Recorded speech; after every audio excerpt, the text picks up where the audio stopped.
So it's more than a right or a duty, it's a blessing for us to think of the poor, to take care of those who are in need. And of course, we're challenged. All that's very true. We know it's all accurate. But we're also living in the 21st century. As we turn our eye away from God and doing God's will in His name, which means justice, taking care of poverty, feeding people, homelessness, as we take our eye away from God, we focus on society and we allow society to take the reins for justice. However, if we're not acting like chosen people, if we're not acting like God's holy people, the mobs take over. This weekend's activities show that. The incident on the train, the subway in New York, not condoning any what happened, but we know what happened. A mentally ill person, and that's our responsibility as people and as Christians to take care of the mentally ill, to give them housing, medication, care. Their neighbors and us and their families are obligated to do that. But when we let a mentally ill person, and some of you have confronted mentally ill people, and sometimes, and I'm a family therapist, so I deal with mentally ill people of all shapes and sizes. If we let their mental illness take control of them,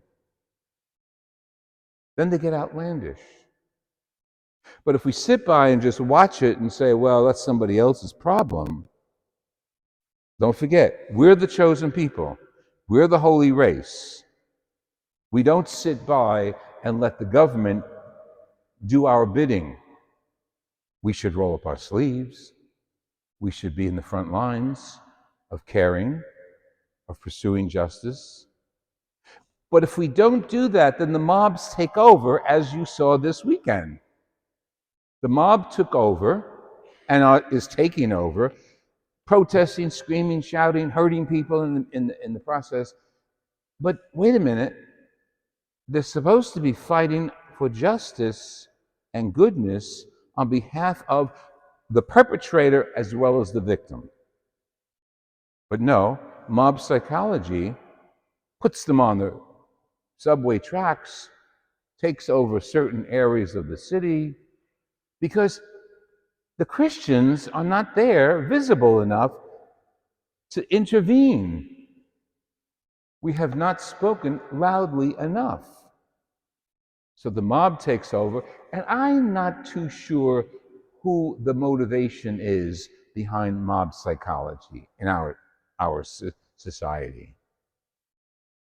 I think in so many ways, Satan has a great tabula rasa. He has a great open ticket.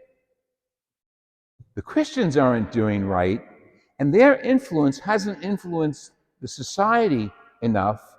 So Satan comes in there with his devious plans, and on behalf of the victim, creates more chaos and involves more chaos, and that chaos filters through society.